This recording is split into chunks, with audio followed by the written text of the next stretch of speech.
যাচ্ছিলাম হাড়ভাঙি গ্রামে, আমার দেশের বাড়ি। কিন্তু হঠাৎ করেই সবকিছু যেন থেমে গেল। গাড়ির জোরালো একটা হর্নের শব্দ, তারপর এক মুহূর্ত একটা বিকট শব্দ, তারপর শুধুই অন্ধকার। আমি পড়ে আছি এক অচেনা হাইওয়ের ধারে, কোথাও এক নির্জন অথচ বিপজ্জনক রাস্তায়, যেখানে মানুষের চলাচল যেমন কম তেমনি করুণা যেন আরো কম। গাড়িটা আমার শরীরটাকে চিড়ে দিয়ে চলে গেছে। একবার পেছনে তাকানোরও প্রয়োজন বোধ করেনি তারা, যেন আমি কোনো মানুষ নই, একটা ফেলনা জিনিস। অনেক দূরে কোথাও হালকা আলো দেখা যাচ্ছে। মাথার উপরে হাইওয়ের ল্যাম্পপোস্টগুলো ঝাপসা হয়ে গেছে চোখের জলে। চারপাশ থেকে ভেসে আসছে অস্পষ্ট শব্দ।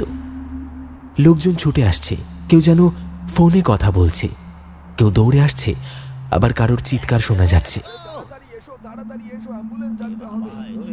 কিন্তু সেই শব্দগুলো যেন জলাভূমির ভিতর দিয়ে ভেসে আসা কোনো কুয়াশা ভেজা আওয়াজ, মস্তিষ্কে পৌঁছায় না স্পষ্টভাবে। আমি আমার গলা দিয়ে একটা শব্দ বের করতে চাই, কিন্তু অদ্ভুত এক যন্ত্রণা, যেন কণ্ঠ নালী শুকিয়ে গেছে, কোনো আওয়াজ নেই। আমি চিৎকার করতে চাই, বলতে চাই আমি বেঁচে আছি, কিন্তু ঠোঁট কাঁপে, অথচ শব্দ নেই। মনে হচ্ছে শরীরের সব অংশ অচল হয়ে গেছে, কিন্তু চিন্তাগুলো এখনো স্পষ্ট। এই শেষ মুহূর্তেও আমি ভাবছি, এটাই কি শেষ? আমি কি এখানেই থেমে যাব?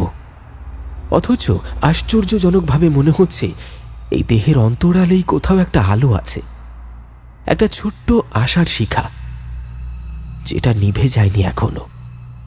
বুকের গভীরে ভাঙা হাড়ের নিচে কষ্ট ঢেকে রাখা একটা আনন্দ খেলে যাচ্ছে। আমি এখনো বেঁচে আছি, কেউ না কেউ হয়তো এসে আমাকে উদ্ধার করবেই। আকাশে মেঘ জমেছে, একটা ঝড় আসার মতো নিঃশব্দে হাওয়া বইছে, কিন্তু এই নিঃশব্দতার মাঝে যেন একটা অনিবার্য অপেক্ষা জমে আছে। রাস্তার ধারে শুকনো পাতাগুলো উড়ে এসে আমার রক্ত মাখা মুখ ছুঁয়ে যাচ্ছে। আমার শরীরের নিচে ঠান্ডা জমিনটা ধীরে ধীরে আমাকে গ্রাস করছে, আর আমি আমার অচেতন শরীরের মধ্যে থেকে এক অদ্ভুত শান্তি আর ভয়ের মাঝে দাঁড়িয়ে ভাবছি, এই কি তবে নতুন কোনো গল্পের শুরু?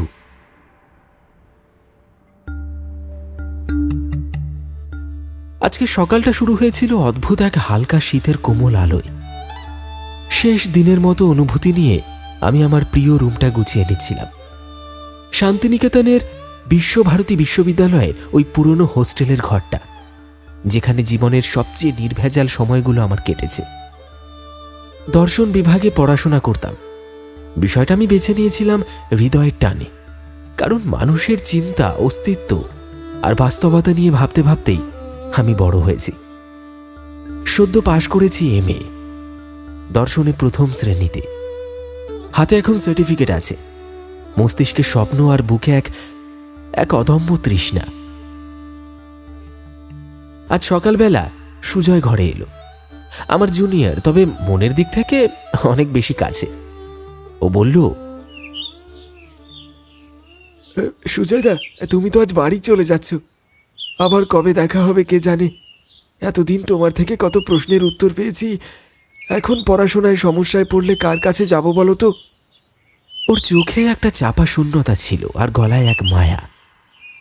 আমি হাসতে চেষ্টা করেছিলাম, কিন্তু বুঝতে পারছিলাম ছেলেটা সত্যি খুব মন খারাপ করেছে।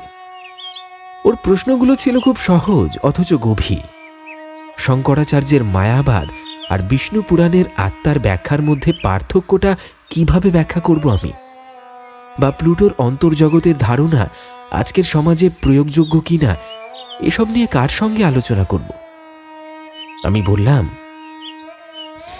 এই প্রশ্নগুলোর উত্তর শুধু বইয়ে খুঁজে পাবি না রে, জীবনের ভেতর খুঁজতে হবে। ও চুপ করে গেল, আর আমি জানলাম এক বন্ধু হারানোর পূর্ব স্মৃতি জমে উঠেছে ওর হৃদয়ে। আমি তখনই বললাম, দেখ, আমার এখনকার সবচেয়ে বড় পরিকল্পনা হলো Ramakrishna mission institute of culture থেকে ট্রেনিং নিয়ে সরকারি চাকরির জন্য প্রস্তুতি নেওয়া। একরকম প্রতিযোগিতার মধ্যেই পড়তে হবে, কিন্তু তার আগে আমার জন্য ওদিকে কেউ অপেক্ষা করছে। এখানে এসে আমার গলাটা কেমন যেন ভারী হয়ে গেল। আমার জীবনের সবচেয়ে সুন্দর অধ্যায় সে, আমার ছোটবেলার ভালোবাসা, যাকে নিয়ে কত স্বপ্ন বুনেছি। 6 বছর আগে যখন বাড়ি ছেড়ে পড়তে এসেছিলাম, তখনই কথা দিয়েছিলাম ফিরে এসে তোমার হাত ধরেই জীবন শুরু করব। এই 3 বছরে তাকে আমি চোখে দেখিনি। মোবাইল ফোন ছিল, কিন্তু শুধু কিপ্যাড। কথা হতো কখনো ল্যান্ডফোনে বা কখনো ছোট্ট SMS-এ। ভিডিও কলের তখন কোনো ব্যবস্থা ছিল না, তাই তার মুখ এখন আমার মনে আঁকা এক কল্পনার ছবি মাত্র। কে জানে সে কতটা বদলে গেছে। তবে আমি জানি আমার চোখে এখনো তার সেই আগের হাসিটাই ভাসে। সুজয় বলল, হ্যাঁ, তোমার তো এখন অনেক স্বপ্ন, বলো। আমি মাথা নাড়লাম। হ্যাঁ, আমার স্বপ্ন আছে, কিন্তু তার মধ্যে সবচেয়ে বড় স্বপ্ন হচ্ছে তাকে আবার নিজের সামনে দেখা। আজই আমি রওনা দিচ্ছি বাড়ির দিকে। বুকের মধ্যে একটা অজানা রোমাঞ্চ, উদ্বেগ আর কেমন যেন একটা আনন্দ মিশে আছে। জানি না সে এখন কেমন আছে, কিন্তু জানি আমি তার জন্য লড়ছি, তার জন্যই বেঁচে আছি। বাড়ির কথা মনে পড়লেই মনটা কেমন যেন ভারী হয়ে যায়। বাবা, শরীরটা ভালো যাচ্ছে না একেবারে। ডায়াবেটিস আর হার্টের সমস্যা তো অনেক বছর ধরে। এখন তো হাঁটাও বন্ধ প্রায়। প্রতিদিন নিয়ম করে 3 বেলা ওষুধ, আর মাঝে মধ্যে চেক আপ, ডাক্তারের কাছে নিয়ে যাওয়া, আর সেই সমস্ত খরচা সব মিলে সংসারটা যেন এক পায়ে দাঁড়িয়ে আছে আমার বাবার মনের জোরে। অথচ এই বাবাই আমাকে গড়ে তুলেছেন নিজের জীর্ণ হাতে। ছোটবেলায় যখন ভোর রাতে হেঁটে প্রাইভেট পড়তে যেতাম, তখন বাবা নিজের গামছা গায়ে দিয়ে হাতে লণ্ঠন নিয়ে আমার পাশে পাশে হাঁটতেন। অথচ নিজের গায়ে তখন ঠান্ডা লেগে গলা বসে যেত। ভাঙা ছাপোষা চাকরির টাকা থেকে বাঁচিয়ে বই কিনে দিতেন, ছেলেটা যেন পড়াশোনা করে কিছু হতে পারে। আমি আজ যা হয়েছি, সেই প্রতিটি অক্ষরে বাবার ঘামের গন্ধ লেগে আছে। আর দিদি, সেই বেচারি তো এখনো বাড়িতেই। বাবার অসুস্থ শরীর আর সংসারের ভার ঘাড়ে নিয়ে দিনের পর দিন সব সামলে যাচ্ছে। দিদির বয়স পেরিয়ে যাচ্ছে, কিন্তু বিয়ের মতো কিছু ভাবার অবস্থাতেই আমরা নেই। অথচ দিদির মুখটা মনে পড়লেই মনে হয় কি অপূর্ব একটা হাসি ছিল ছোটবেলায়। মনে আছে ক্লাস 5-এ পড়ি, সেবার স্কুলে প্রথম হয়ে ফিরছিলাম। বাড়ি ফিরে দেখি দিদি চুপি চুপি গিয়ে আমাদের নরেন জ্যাঠার বাগান থেকে জামরুল আর পেয়ারা লুকিয়ে এনেছে। নিজের জমানো টাকায় একটা ফতুয়া কিনেছিল। তখন বুঝিনি, কিন্তু পরে বুঝেছি ওটাই ছিল তার ভাইয়ের প্রতি ভালোবাসার প্রকাশ। আজও আমার জামা, জুতো থেকে শুরু করে খাবারের পছন্দ সব মনে রাখে দিদি। অথচ সেই মেয়েটাই দিনের পর দিন নিজেকে পিছনে সরিয়ে শুধু আমার জন্য আর বাবার জন্য বাঁচছে। কোনোদিন কোনো অভিমান দেখিয়েছে কি? না, এই সবই তো আমার দায়িত্ব। শুধু একটা চাকরি পেলেই আমি দিদির বিয়ের ব্যবস্থা করব, বাবার চিকিৎসাটা ভালোভাবে চলবে। তখন হয়তো বাবাও একটু নিশ্চিন্তে নিঃশ্বাস নিতে পারবেন, আর দিদিও তার নিজের জীবনের গল্পটা লিখতে পারবে, আমার মতো করে নয়, নিজের মতো করে। এই দায়িত্ববোধটাই তো আমাকে বাড়ি ফিরতে বাধ্য করছে। আজ এত বছর পর যখন ফিরছি, বুকের ভেতর কি একটা চাপা উত্তেজনা কাজ করছে, যেন একটা পরীক্ষা দিতে যাচ্ছি, যার ফলাফল শুধু আমার নয়, আমার পুরো পরিবারের ভবিষ্যৎ নির্ধারণ করবে। কিন্তু হঠাৎ যদি সব থেমে যায়, যদি এই যাত্রা মাঝপথেই থেমে যায়, না না, আমি আমি থামতে পারি না। আমি তো জানি আমার আমার ফেরার অপেক্ষায় চোখ রাখে কেউ। মায়ের কথা মনে পড়লে বুকের মধ্যে একটা খালি শূন্যতা হাহাকার করে ওঠে। মা, সেই মায়ের মুখটা যে একসময় প্রতিদিন সকালে উঠে ঘর মুছতো, চুলে খোঁপা বেঁধে রান্নাঘরে ঢুকে পড়তো। আমার জন্য শুধু নারকেল নাড়ু নয়, নিজের হাতে বানানো সেই গুড়ের পায়েস, মোয়া, সুজির খিচুড়ি, কি যে স্বাদ ছিল। ছোটবেলায় লুকিয়ে ঘরের থালা থেকে চুরি করে খেয়ে ফেলতাম, আর পরক্ষণেই মা ধরে ফেলে বকুনি দিত। কিন্তু দিদি তখনই ছুটে এসে বাঁচাতো। ছোট ছেলে তো, না খেয়ে থাকতে পারবে বলে হাসতে হাসতে আমায় নিয়ে যেত। কত বছর কেটে গেছে সেই দিনগুলোর পর। এখন হয়তো মা প্রতি বছরই সেই প্রিয় খাবারগুলো বানান, কিন্তু লুকিয়ে খাওয়ার ছেলেটা নেই। হয়তো হয়তো আজও দুপুরের রোদে জানালার পাশে বসে থাকেন, চোখে চশমা, দেখছেন ধানের খেতে বাতাস বইছে, আর তার হৃদয়ে বয়ে চলে আমার ফেরা না ফেরার অপেক্ষা। মনের এই আলো আধারি দোলাচালে দু চোখ জলে ভরে আসে আমার। আর ঠিক তখনই কানে আসে অস্পষ্ট কিছু শব্দ। কেউ যেন বলছে, আছে নাকি কে জানে, রক্ত এত বেরোচ্ছে। কেউ একজন বলছে, আরে অ্যাম্বুলেন্স ডাকো তাড়াতাড়ি। অস্পষ্ট শব্দ, অস্পষ্ট মুখাবয়ব, যেন ধোঁয়ার পর্দার আড়ালে কেউ এগিয়ে আসছে। আমার আমার শরীরটা কেমন যেন অবশ হয়ে আছে। আমি বুঝতে পারছি না কোন অঙ্গে চোট লেগেছে, আমার কোন হাড় ভেঙেছে, কোথায় রক্তপাত হচ্ছে। কেবল যেন একটা ঘোরের মধ্যে রয়েছি। এই যেমন হঠাৎ ঘুম থেকে উঠে বুঝতে পারি না স্বপ্ন দেখছিলাম নাকি বাস্তব। আমার হৃৎপিণ্ডটা যেন ধীরে ধীরে কম্পন থামিয়ে দিচ্ছে। কিন্তু এই মুহূর্তে আমার ভিতরে কোথাও একটা ক্ষীণ কণ্ঠস্বর চিৎকার করে উঠছে, আমাকে আমাকে বাঁচাও, প্লিজ আমাকে হাসপাতালে নিয়ে চলো, আমি মরতে চাই না। কিন্তু কিন্তু সেই চিৎকার বেরোয় না গলা দিয়ে। আমি বলতে পারছি না কিছুই, আমার ঠোঁট নড়ছে, কিন্তু কিন্তু কেউ শুনছে না। আমার মাথার পাশ দিয়ে কারোর ছায়া চলে যাচ্ছে, কেউ ফোনে কথা বলছে, কেউ আমার দিকে নিচু হয়ে দেখছে।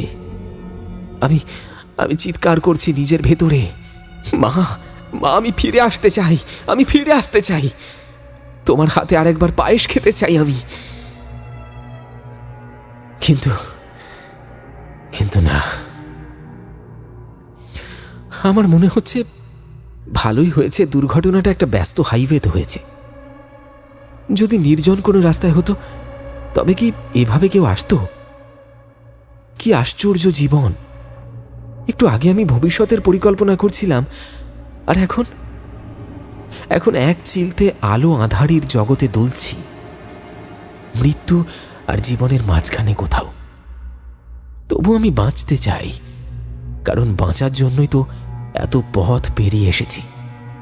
এক জীবনে যদি কেউ এসব কিছু না পায় তবু চেষ্টা করে, আমি আমি সেই চেষ্টাটা শেষ করতে চাই। মায়ের মুখের দিকে আরেকবার তাকাতে চাই, সেই একটি বার, শুধু শুধু আর একবার।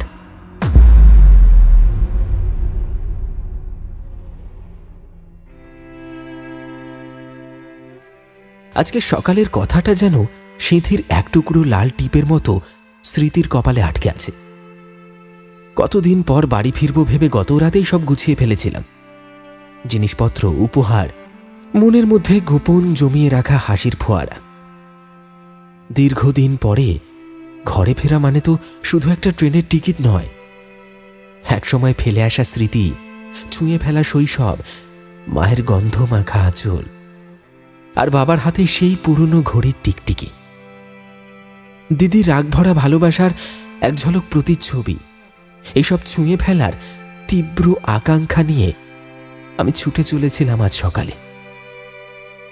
না, বিদেশে না হলেও শান্তিনিকেতনের হস্টেলবন্দি জীবনে কাটানোর ওই বছরগুলো যেন আমায় গিলে খেয়েছিল, নিঃস্ব করে দিয়েছিল একটা দিক থেকে, সংসারের উষ্ণতা থেকে। তাই এবার বাড়ি ফেরাটা যেন নিঃশ্বাসের মতো জরুরি হয়ে উঠেছিল। পড়াশোনার চাপে প্রফেসরদের ঝাঁঝালো ভাষা আর নিজের রুটির সন্ধানে একাধিক টিউশনি করে সামান্য কিছু টাকা জমিয়েছিলাম।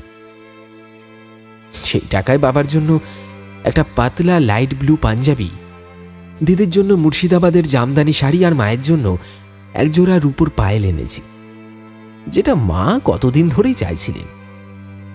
আর আমার তার জন্য আমি এনেছি একটি খাঁটি ধনেখালি শাড়ি, রংটা গাঢ় মেজেন্টা, যার বর্ডারে সূক্ষ্ম বুটিকের কাজ আছে, আর নরম তাঁতের গায়ে যেন আলো ছায়ার খেলা। আমি কল্পনা করছিলাম যখন হঠাৎ ওর হাতে শাড়িটা তুলে দেব, চোখে ভেসে উঠবে বিস্ময়ের ঝিলি। তুই আমার জন্য এটা এনেছিস? ওর সেই অভিব্যক্তি দেখতে আমার মন আকুলি বিকুলি করছিল। এসব মিষ্টি স্বপ্নে ভেসেই আজ সকালে বেরিয়ে পড়েছিলাম। কাউকে জানাইনি, কারণ ইচ্ছে ছিল বড় একটা সারপ্রাইজ দেব। সবাই যখন হঠাৎ আমাকে দেখে দরজায় দাঁড়িয়ে থাকবে, কে কোথায় কি করছে সব থেমে যাবে, একটিবারের জন্য সময়ও কেমন যেন থমকে যাবে। দিদি হয়তো চেঁচিয়ে বলবে, তুই? মা হয়তো চোখ ভরা চোখে আঁচল দিয়ে মুখ মুছবে, আর বাবা সেই চিরচেনা গভীর স্বরে বলবে, এসেছিস। সেই মুহূর্তটার জন্য বুকের ভিতর কেমন যেন গুঞ্জন করছিল। কিন্তু বিধির লেখন তো সহজে বদলায় না। আমি তখন নলাহাটির বাজার পার হয়ে স্ট্যান্ডের দিকে যাচ্ছি। তৃষ্ণায় গলা শুকিয়ে যাচ্ছিল বলে পথের এক দোকান থেকে জলের বোতল কিনতে গেলাম।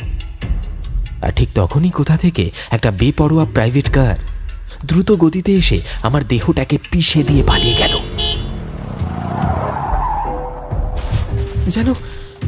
যেন আমি ছিলাম একটা পথের বিড়াল।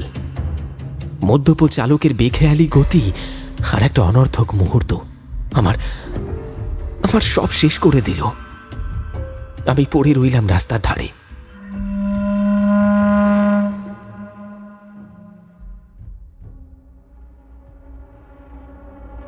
জানি না কে প্রথম এগিয়ে এসেছিল, কারোর মুখ স্পষ্ট মনে নেই, শুধু শব্দ আর ভয়ের ঘোর। আজ আমি আরো একবার নিশ্চিত হলাম, এই পৃথিবীতে নিজের ভুলের দায় তো থাকেই, কিন্তু বহুবার অন্যের ভুলের খোসারত দিতে হয় আমাদের। যে ছেলেটা এক জীবনে মদের ছায়াও স্পর্শ করেনি, সেই ছেলেটাকেই এমন একজনের ভুলে জীবন মৃত্যুর মাঝখানে টান টান দোলায় ফেলে দিল। যেমন সেই ছেলেটি যে জলে সাঁতার কাটতে জানে, তবু হয়তো ডুবে মরে। যেমন সেই মানুষ যে চালায়নি কখনো সাইকেল, রাস্তায় হাঁটতেই তার শেষ হলো জীবন। জীবন এমনই নির্মম, এমনই আপোষহীন। এখন ভাবছি, কে জানে আমি বাড়ি পৌঁছতে পারবো কিনা।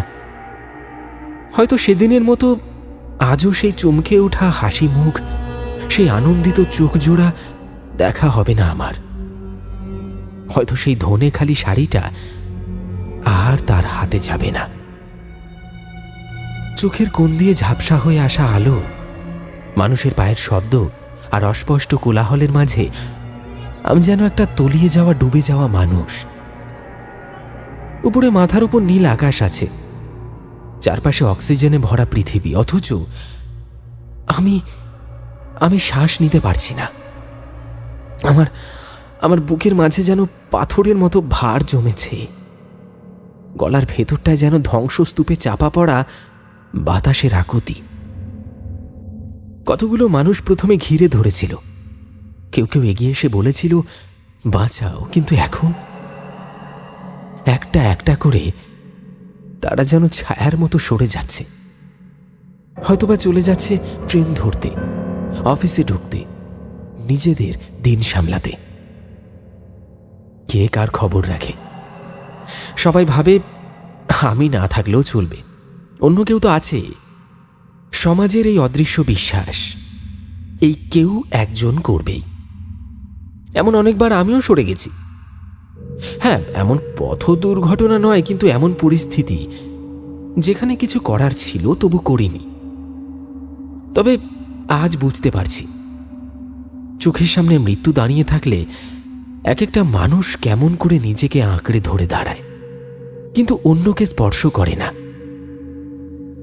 আমি তখনও সেই গরম রাস্তায় পড়ে আছি। হঠাৎ অনুভব করলাম কেউ একজন আমার পকেটে হাত দিল।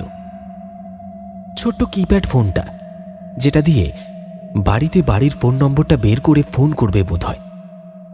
কিন্তু না, তা না করে ফোনটা তুলে নিয়ে ছেলেটা এক লাফে দৌড়ে পালিয়ে গেল। কেউ একজন চিৎকার করে বলল, এই এই ধর ধর ধর ধর, ধর, মোবাইলটা চুরি করে পালাচ্ছে।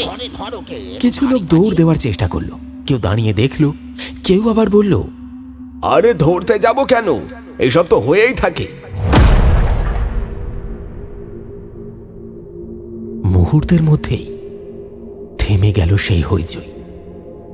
এরপর আমি শুনলাম পাশে একজন ফিসফিস করে বলছে, আরে ঠিকই করেছে, ছেলেটার গলায় সোনার চেন, পকেটে টাকাও থাকতে পারে। ওই সুটকেসটা তো দেখেছো কেমন ঝকমকে লাগছে। হ্যাঁ, ভেতরে কিছু দামি জিনিস নিশ্চয়ই আছে, সব নিয়ে চলো। হ্যাঁ, ভাগ করে নেবক্ষণ। আমি হতভম্ব হয়ে শুধু শুনছি। হ্যাঁ, হয়তো চিৎকার করতে চেয়েছিলাম, কিন্তু গলার স্বর যেন গিলে ফেলছে আমার ফুসফুস। তখনই একজন নিষ্পৃহভাবে বলে উঠল, দেখো ভাই, এটা তো দুর্ঘটনা, আমরা তো আর খুন করিনি। কে মোবাইল নিয়ে গেল, সুটকেস কাকে দিল, ওসব দেখার দায় কি পুলিশ আমাদের ঘাড়ে চাপিয়েছে নাকি? হ্যাঁ, আমি চেয়ে রইলাম সেই আকাশ পানে। ভাবছি, এটাই কি সমাজ, যেখানে একজন মৃত্যুর কিনারায় দাঁড়িয়ে থাকে আর বাকিরা দাঁড়িয়ে থাকে তার দেহে লুটের সম্ভাবনা খুঁজে পেতে? এই সমাজটা কবে এত ঠান্ডা, এত নীরস, এত লোভী হয়ে উঠল? মানুষের মুখগুলো যেন মুখোশ পরা ভণ্ড নাটকের অভিনেতা। কেউ সহানুভূতির কথা বলে, পেছনে ঘৃণার হাসি হাসি। কেউ হাত বাড়িয়ে দেয় ঠিকই, তবে কে কতটা ছিঁড়তে পারবে সেই লোভে। মানুষের হৃদয়ে কি এখন আর কোনো আলোর রেখা নেই?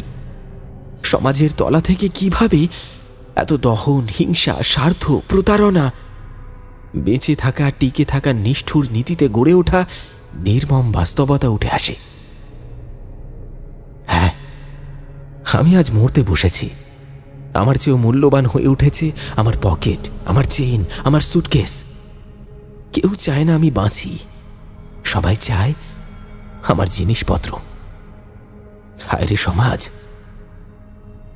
মনেই শুধু বললাম, সব নিয়ে নাও, তোমরা আমার সব নিয়ে নাও। এই মোবাইল, টাকা, চেইন, উপহার, সুটকেস সব নিয়ে নাও। শুধু আমায় হাসপাতালে পৌঁছে দাও, একটা অ্যাম্বুলেন্স ডাকো। আমি বাঁচতে চাই।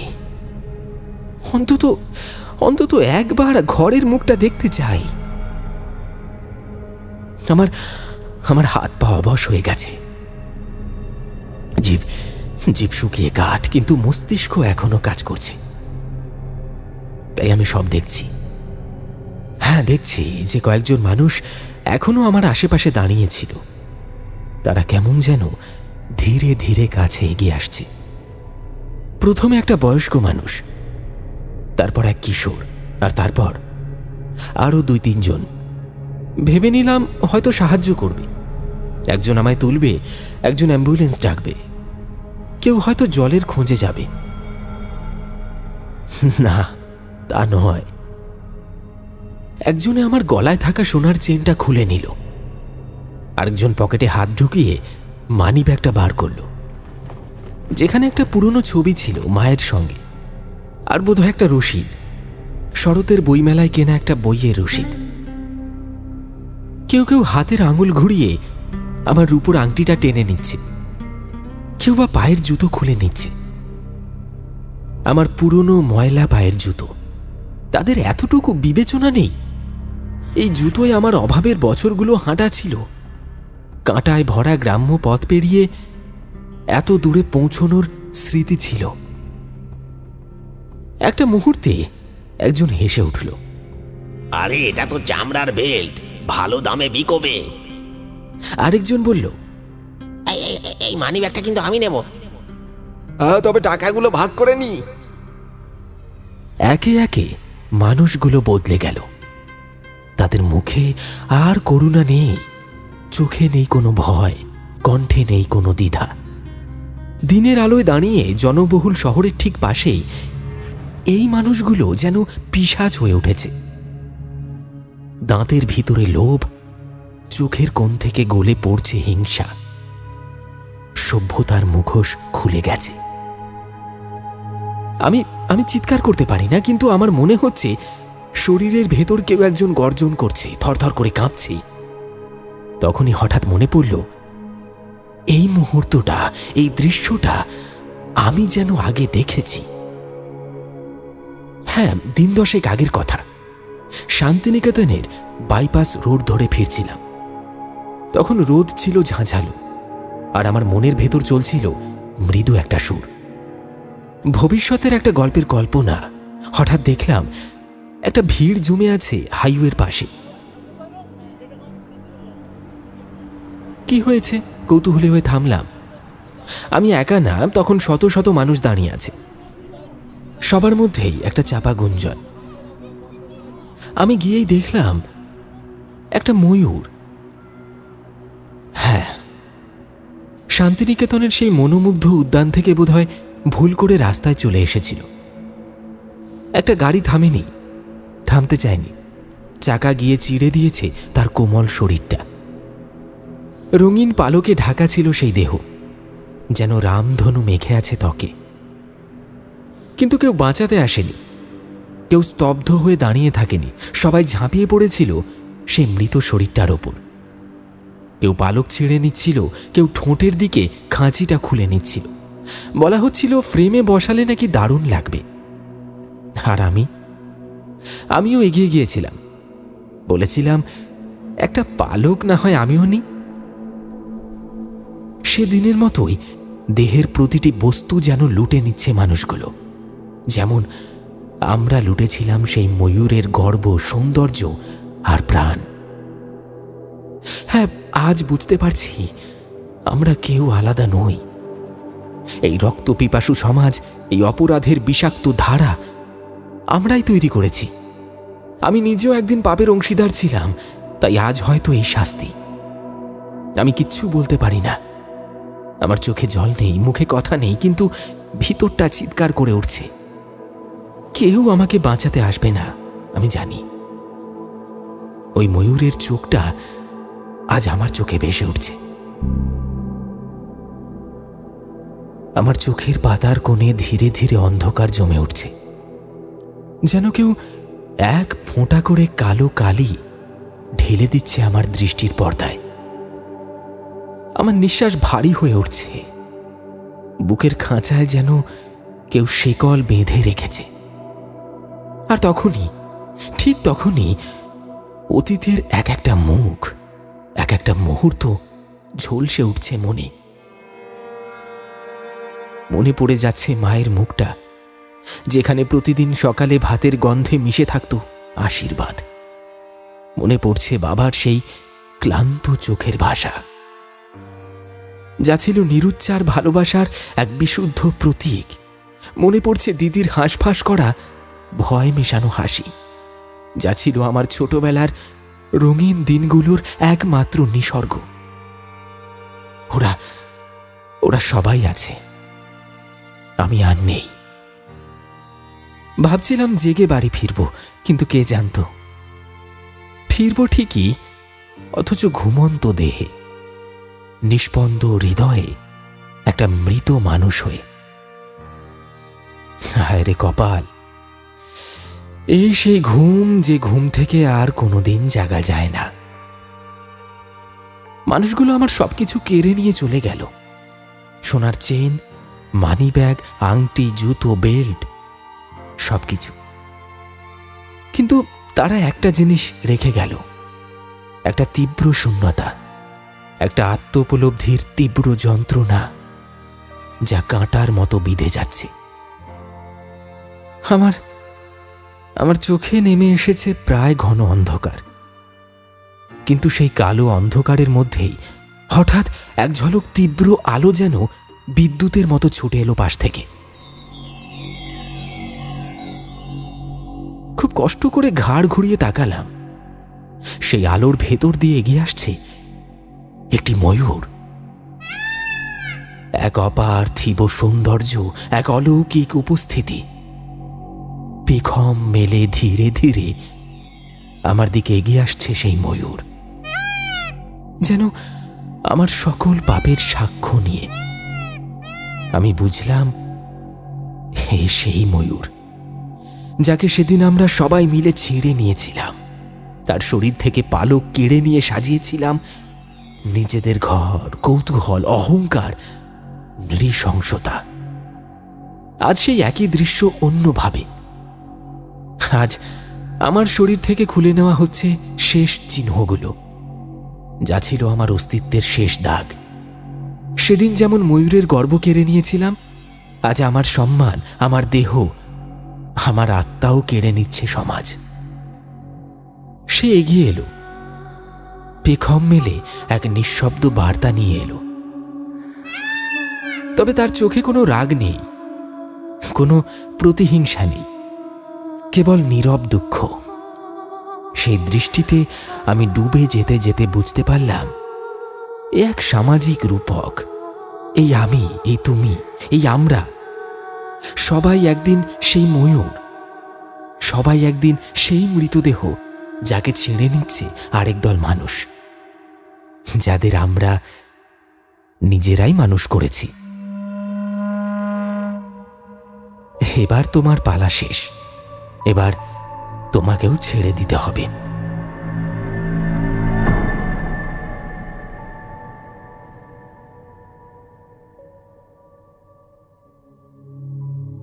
প্রাণটা যেন ধীরে ধীরে বেরিয়ে গেল শরীর ছেড়ে। চোখের পাতায় নামল চিরন্তন এক ছায়া, যে ছায়া আর কোনো আলোতে স্নান করে না, হাজার আলো জ্বাললেও না। শুধু থেকে যায় এক গভীর শূন্যতা।